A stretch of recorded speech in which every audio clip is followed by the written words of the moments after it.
Hey, yo, my people, I had a subscriber ask me, what was it like my first year working as a paramedic? In this video, I'm gonna break it down to you. Check it out.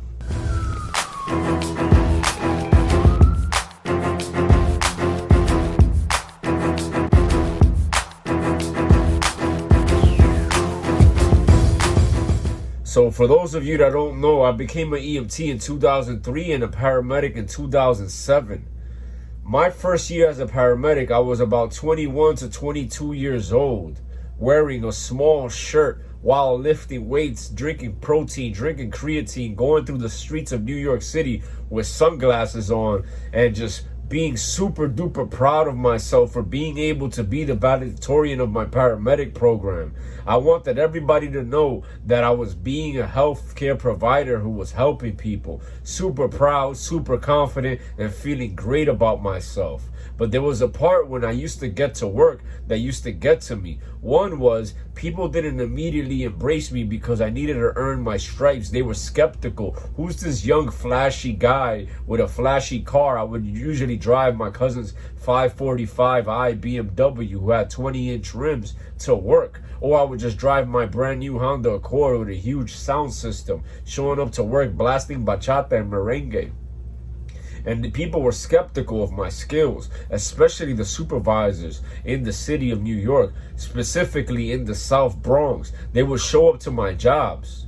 And while I'm intubating somebody, they'll be looking at me saying, yo, you sure you got the tube?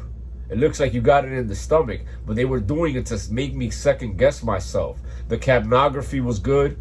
The condensation, the bilateral chest rise, equal lung sounds, and the person was basically improving. They went from cyanotic to being good, but yet they will still try to get to me. They will still second guess me.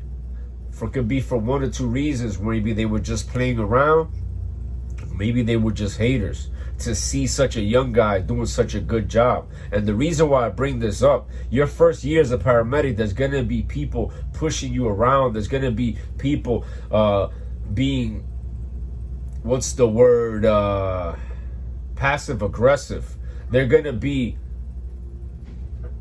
adding on to your lack of confidence because of the lack of experience. But the best way to remedy this is to do the right thing every single encounter.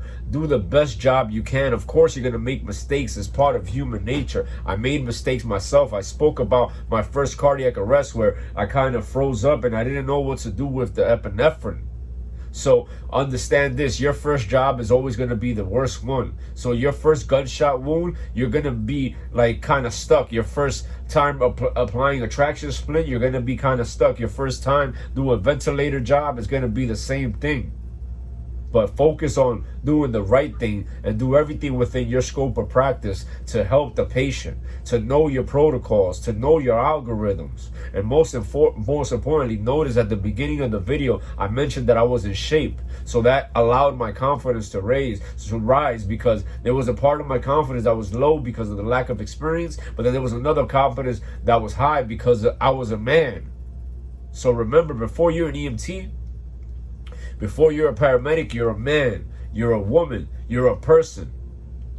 Make sure you're good at being you so that when it comes time to be good at anything else, it becomes a lot easier for you. So make your foundation strong. Always remember, don't ever prioritize professional development over personal development. Focus on your personal development while simultaneously developing yourself professionally. So my first year as a paramedic was awesome. I had great memories, and I remember doing a lot of hot jobs, helping a lot of people. And I remember when eventually the supervisors, the older paramedics, and the people that helped me along the way started to respect my gangster. In other words, started to respect my patient care because they saw I was a patient advocate. So your first year as a paramedic may be something along those lines. At least that's how it is over here in the Bronx. I hope this helps. Peace.